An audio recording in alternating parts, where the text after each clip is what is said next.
어제 국가 부재, 재정 공백을 주장한 이재명 대표의 기자회견은 현재의 경제 상황에 대한 민주당의 진단이 위험할 정도로 왜곡돼 있다는 사실을 보여줬습니다. 무엇보다 고물가와 고금리로 인한 민생의 어려움을 이야기하면서 재정을 확대하자는 주장은 모순투성입니다. 현재 전 세계에서 진행 중인 고물가 현상은 코로나 팬데믹 당시 각국이 펼친 확장 재정 정책으로 비롯되었습니다. 이러한 인플레에 대응하기 위해 각국은 고금리 기조를 유지하고 있고 IMF 등 세계 금융기구들도 각국의 긴축 재정을 조언하고 있습니다. 이런 상황에서 다시 확장 재정을 펼치는 것은 물가 상승을 더욱 부추길 뿐인데, 그렇게 되면 국민들이 실질 소득 감소로 인해 더 가난해지고 고금리 국민의 고통도 더 오래 감내해야 하는 결과로 이어집니다. 당연히 국가의 지원이 필요한 일부 계층을 제외하면 대부분의 국민에게는 약간의 현금성 지원을 받는 달콤함보다 고물가 시대를 살아가는 고통이 훨씬 클 것입니다. 따라서 하루빨리 고물가 현상을 끝낼 방안을 찾을 생각은 않고 국민 고통을 이유로 세금을 더 풀자고 하는 것은 조삼모사만도 못한 주장입니다.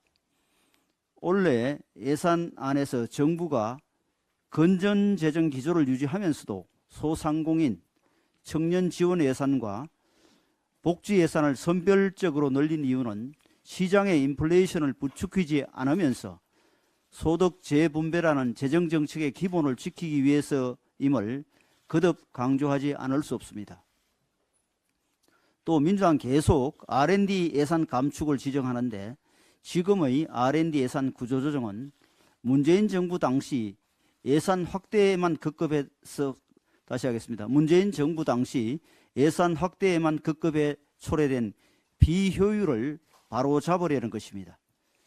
어제 윤석열 대통령께서는 구조조정을 통해 R&D 취지에 충분한 예산 지원 시스템을 만들고 그 규모 또한 재임 중에 대폭 늘려나가겠다고 확언하셨습니다. 야당에서도 이견은 밝히더라도 정부에서 R&D 예산을 불필요한 사족처럼 여겨 무리하게 잘라냈다는 식의 사실 왜곡을 해서는 안 됩니다. 이 밖에 이재명 대표는 재생에너지 산업 투자를 이야기했는데, 문재인 정부 시절 세금이 대거 투입된 태양광 사업이 운동권 진영의 비리 복마전이 된 사실을 모르는 국민은 없습니다. 현금 살포식 지역화폐 또한 투입 대비 효과가 검증되지 않았을 뿐만 아니라 국가 예산 지원이 적절치 않는 지자체의 고유 사업인데 나라 빚을 내서라도 관련 예산 정액을 요구하는 것은 무리한 것입니다.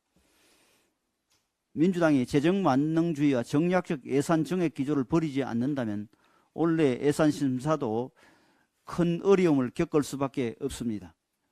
어려운 경제 상황을 타개하고 국민의 생계를 지키는 데 현실적으로 도움이 되는 제안이라면 우리 당은 얼마든지 민주당의 주장에 귀를 기울일 것입니다. 그러나 말만 화려하지 사실은 국민에게 더 큰 부담을 지을 뿐인 사이비 경제학을 지난 정부에 이어 또 실행에 옮길 수는 없습니다. 민주당 대표가 어제 기자회견에서 각 가정의 대출 이자와 실질 소득 감소를 걱정한 마음이 진실하다면 정부의 건전재정 기조를 무너뜨리려 하지 말고 가능한 범위 내에서 합리적인 제안을 해주시기를 당부드립니다.